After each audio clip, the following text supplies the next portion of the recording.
ladies and gents, happy hump day with a little bit of Prince. Prince always has a delayed start, huh? Before he really rocks out. Is that the thing? Is that what's going to happen here? This one's the lengthiest one that he has. All right, we'll hit that when we come back. Here we go. Intro time. Shut up and sit down. The Business Bros Podcast was created for you. Learn from the business professionals who come to share their stories. Find out what's working in business, on social media, what's hot and what's not, straight from the mouths of successful entrepreneurs out there doing the real work. And now, welcome to another episode of Business Bros. All right, Ham, it's time for you to do your job. Drop the heat. Here we go. I was going to warn you about that Prince song, but hey, we're going, we're rocking. All right, all you business pros out there, before we jump into the show, just a quick reminder to please subscribe on whichever platform it is that you're listening to us on today. Give us a like, give us a follow, subscribe, drop a review, help other like-minded business owners find value from our awesome guests while we rise up in those podcast rankings. We'll sincerely appreciate every single one of you for it, and if you want to be a guest on the show, we'd love to have you on and learn from you as well. Go to www.businessbros.biz, schedule your time slot. Don't forget to follow us on all our social medias at Business Bros Pod. All right, everybody, so excited and so honored to bring yet another incredible guest to the Business Bros Pod. Our guest today is a marketing specialist and business growth specialist with over 25 years experience in sports marketing, radio marketing, and advertising agencies. Through his career, he's helped launch 3 businesses: Chelsea Piers Sports and Entertainment, the Brooklyn Cyclones minor league baseball team, and Gridiron Now, the premier site for SEC football. Throughout it all, our guest has maintained a focus on small business owners, helping entrepreneurs get the right message out to the right people and generate higher reviews and a greater ROI for their marketing dollars. If you are looking to increase revenue in your business through successful marketing systems and automations, you will want to tune in today as we see how our guest can help you find $100,000 or more in 45 minutes and coach you every step of the way to collect. Joining us today from Profit Master Business Solutions out of Jacksonville, Florida, welcome to the show, Howard Wolpoff.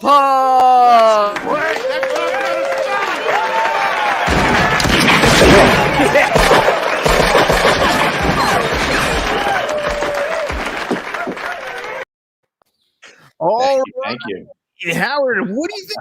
You're 2.5 minutes into the show. I hope you like some Prince. Every time I think of Prince, I think of Batman. I don't know. It's going back to the 90s or late 80s, early 90s. Yeah, Prince was in Batman. Yeah, dude. The museum where Joker comes in and like destroys it. That's Prince. All right, nice. All right, good enough.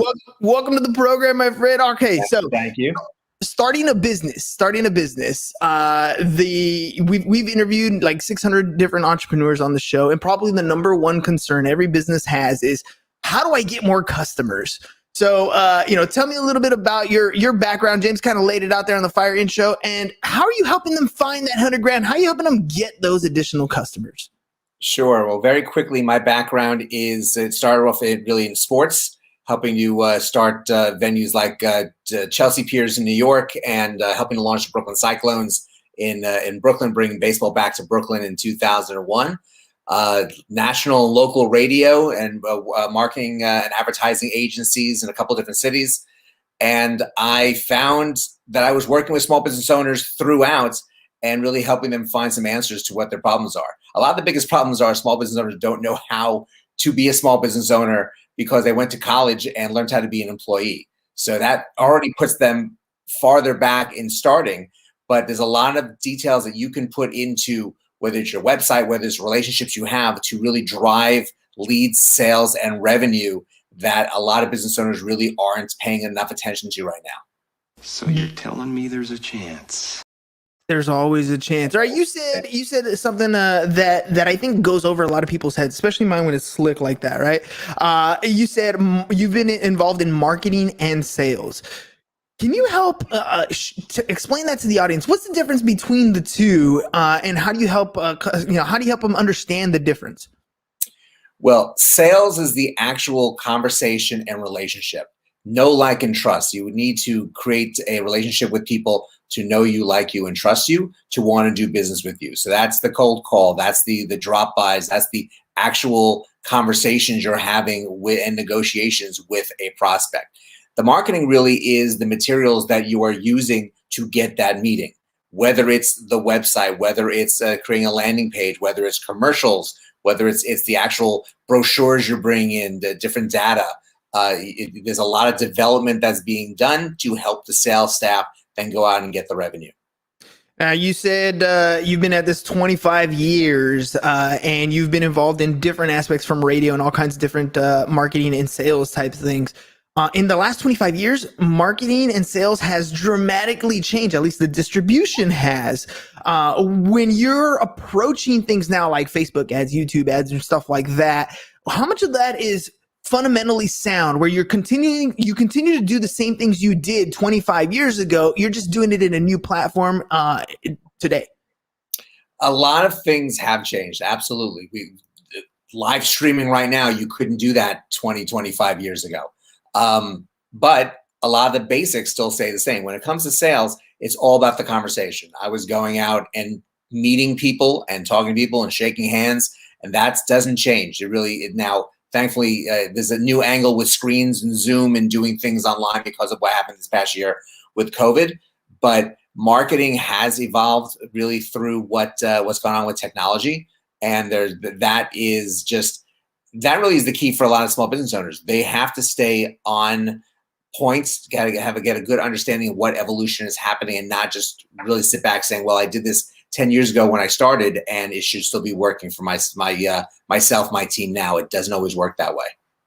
Things change, but relationships, they kind of keep going. I think it was James who told me the other day, which was really cool, by the way. It's been stuck in my head, but he said, when you have a relationship with somebody, really what it is, imagine like a feed. It's just a constant communication that you've had. When you haven't seen somebody for 3 months, a year, whatever it is, you almost kind of go back to, hey, this is last time I saw you, we were talking about this, and the conversation continues.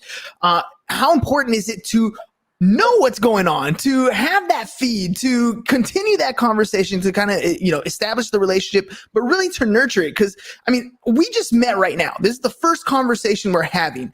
And if you were a prospect, or if I was a prospect, we would have to nurture this relationship going forward. What do you see in small business owners where they fall off on that side? A lot of people take the sale for just being, okay, I'm done. I got the revenue. I have this contract working and it's all fine. But that's not the case, because there's many different ways to nurture that new client to develop business in the future. They could be providing you with referrals. They could be a joint venture partner for you if you actually spend the time and effort to make relationships. I have a friend who worked with me at the Brooklyn Cyclones, and he spends a lot of time developing these relationships, so much so that one relationship from the beginning, 20 plus years ago, it ended up evolving into being the naming rights of the stadium. And that had to do with all the effort he did, getting to know them, getting personal touches and relationships, sending things to them. It's not just the sale. It is the opening for the next stage of the relationship. Automations have kind of taken a lot of what we do in that relationship building phase and have made it kind of easy for us, right? We set email automations, we set text message automations, we set video automations, all kinds of different things, which help to nurture relationships. But when you talk to entrepreneurs, some of the most successful ones, are they like, I'm sure they're utilizing the automations, but how many of them are actually going in and doing that good old fashioned handshaking, cheers, happy hour, that, good old fashioned networking? Well, I think it's going to be a lesson that people have to relearn, because not a lot of that's been happening over the last year. But we were on a break. Perfect, James. Perfect. But a lot of business owners really don't monitor everything that's going on, even with automation. I have a system right now, and it's important for me to check on it on a regular basis to make sure nothing has fallen through the cracks. People can send me a text through a separate line that I have to make sure that I'm responding to. And if I'm not monitoring it, a sale can fall by the wayside. A relationship can be damaged because I didn't respond to something.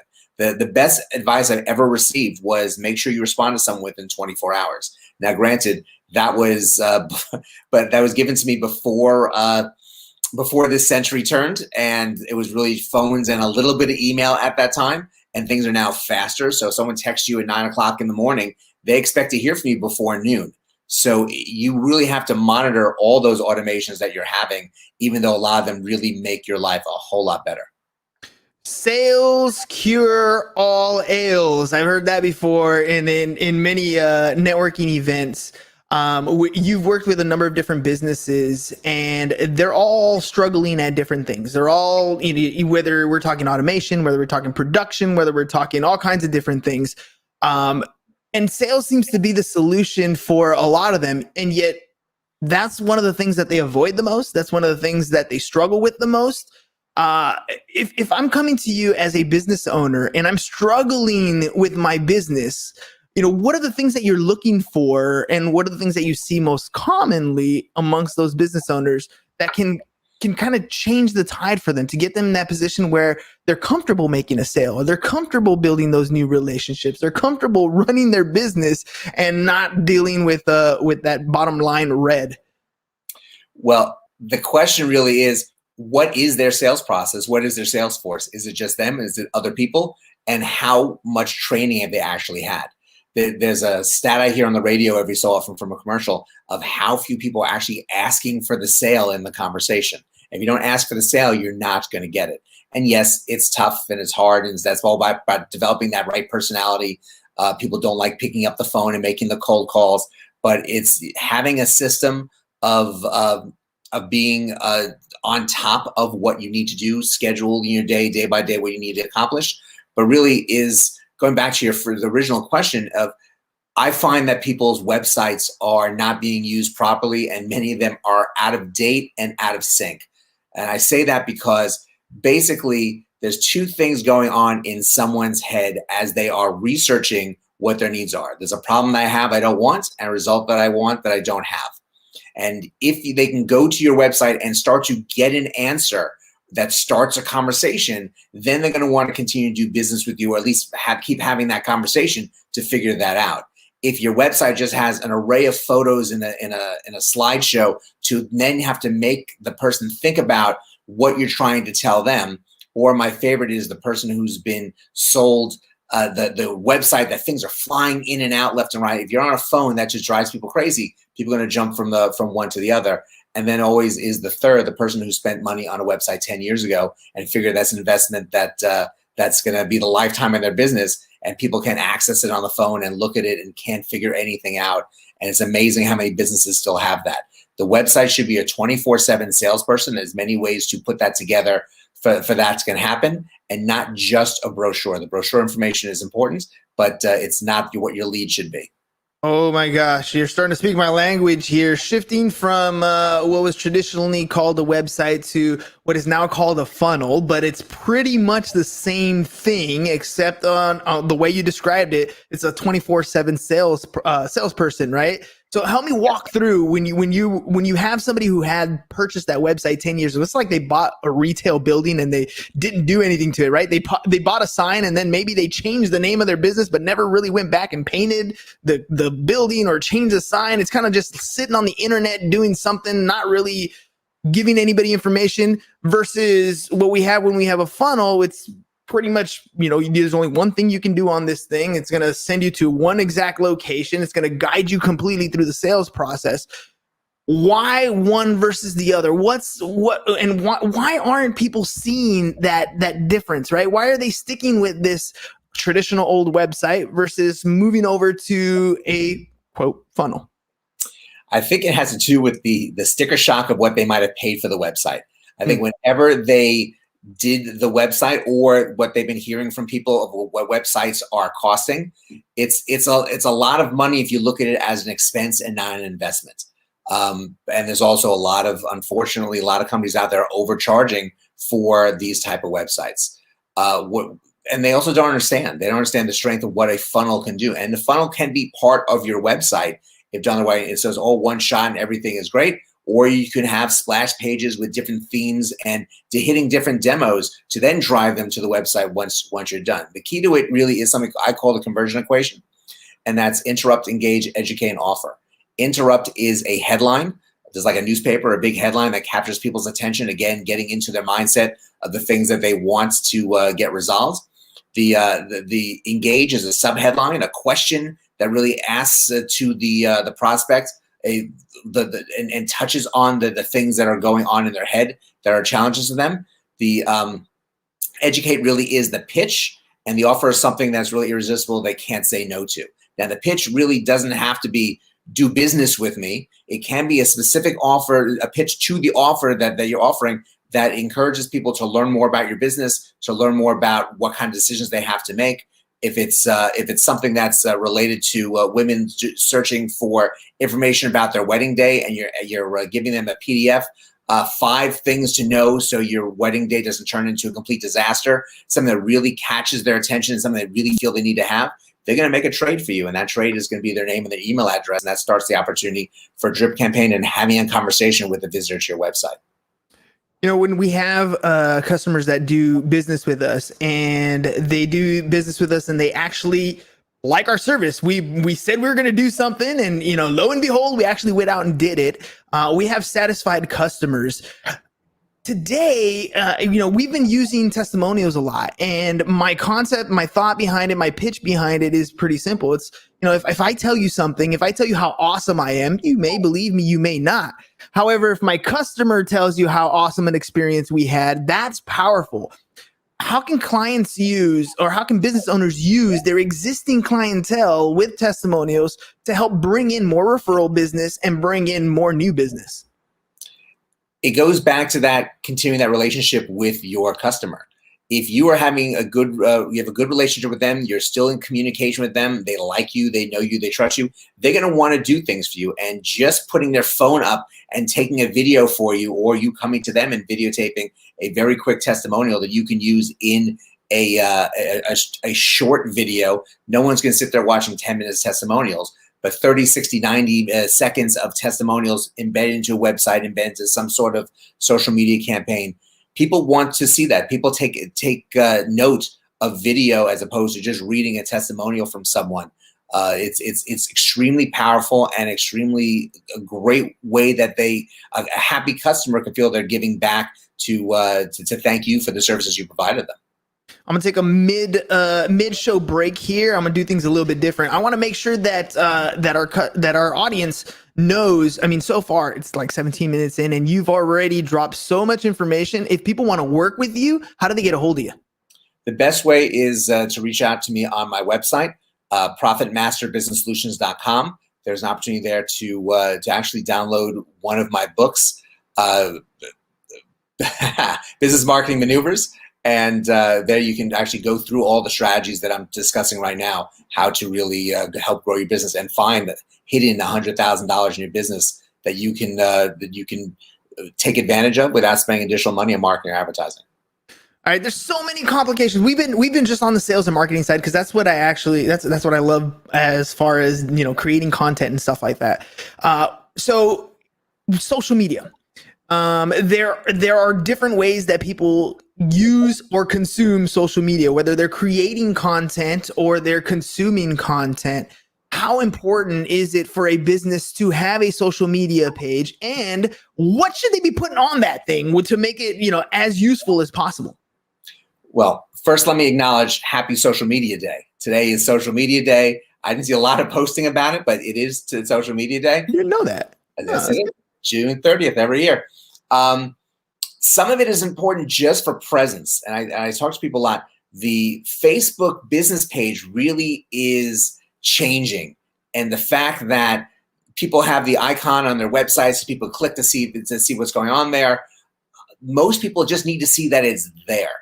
And a lot of the actual interactive business pieces that are going on people's personal Facebook pages, interwoven with their family photos and everything going on with them.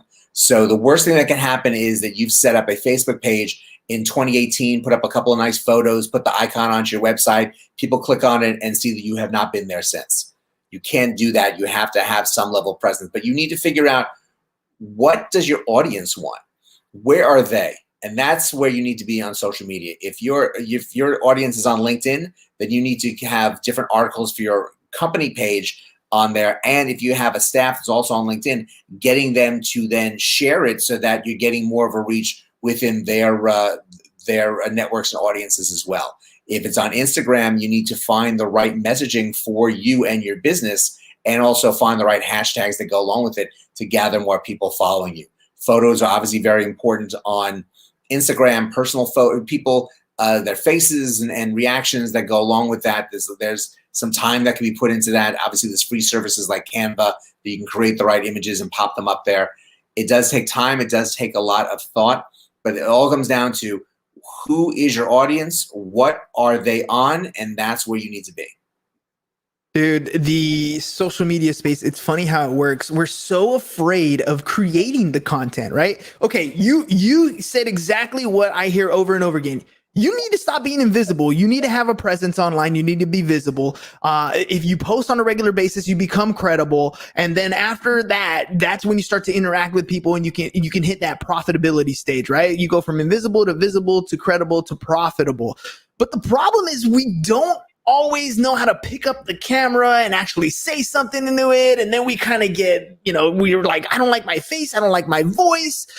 What kind of advice can you give business owners to help them create content? It's that creativity part, to be able to, be visible and be consistent on a regular basis so that they can build that credibility. The first thought is, now I'm pausing because unfortunately I had to go to a funeral this morning, and the person's grandson gave a eulogy, and he asked him, what's the meaning of life? What's the best lesson you can teach me? And what he told his grandson was, be yourself. And that really resonated to me very strongly, and really resonates with this answer.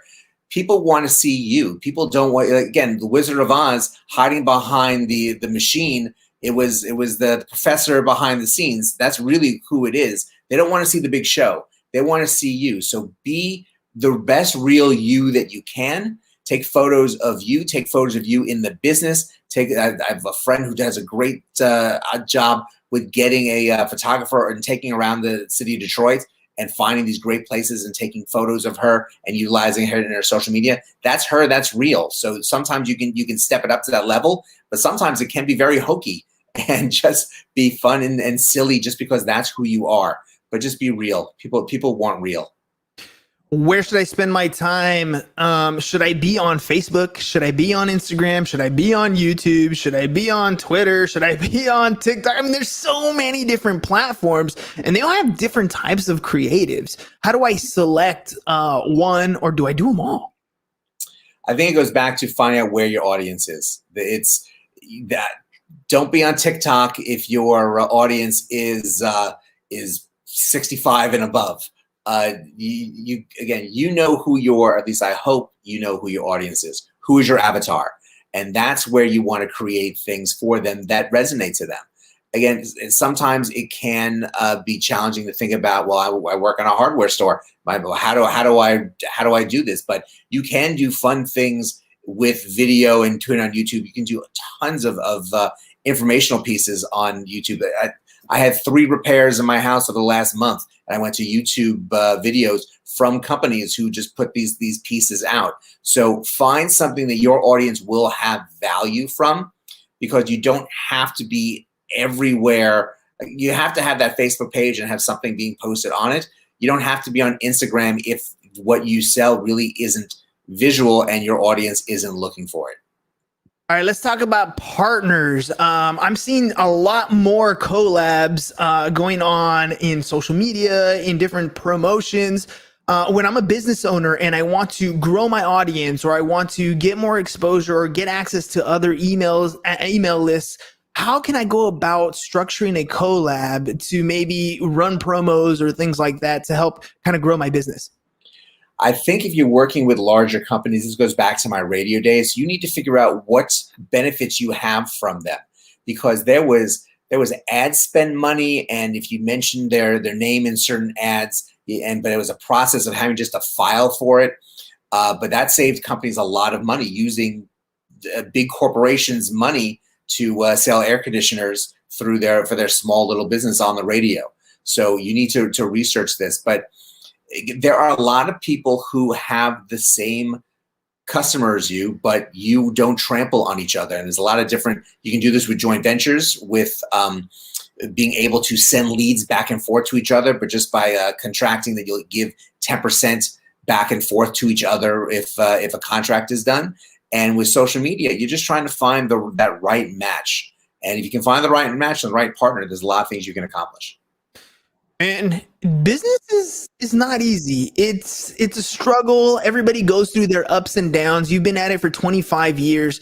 If I was to ask you, what kind of problems do you see in your business today versus when you first got started? Can you give me kind of a, that growth phase? 25 years ago, you're getting started, you see certain problems, and today in your own business, you see certain problems. How have you evolved? Well, I definitely evolved over what I've been doing over the 25 years, running a pretty well-known sports complex and doing just about everything in minor league baseball and writing, selling ad space and writing ads. My career has evolved. But the problems that small business owners have are pretty much the same, just taking it into a different decade. A lot of small business owners didn't know how to be a small business owner before they started their business. And going to college and learning to be an employee and not an entrepreneur definitely put them back. So the key issue I find is that a lot of people cut corners. And now when I step in to try to help their business, it's trying to address the corners that were cut and get them on the right track on an operational side. But sometimes it's also on the marketing side that they did a great job of utilizing their relationships to start, but really never put into any type of marketing programs in there to nurture what happens next and nurture the next level of customers that they were developing from them. So I look at myself as the second set of eyes to really look at what has occurred, what is occurring, and kind of refocus to show them what can occur in the future. Speaking of the roads, where we're going, we don't need roads. And I was thinking the same thing, him. Speaking of the future, it seems like most of the country is starting to open back up and things are starting to become whatever we call today's normal. What do you see here coming up in the near future that you're kind of directing small businesses to kind of move in this direction or make a shift this way? Because you kind of can see what's coming in the wind. I think the first thing, and going, I guess, a little back in time for some and right now for others, is I try to push as many as possible to have a grand opening event, grand reopening.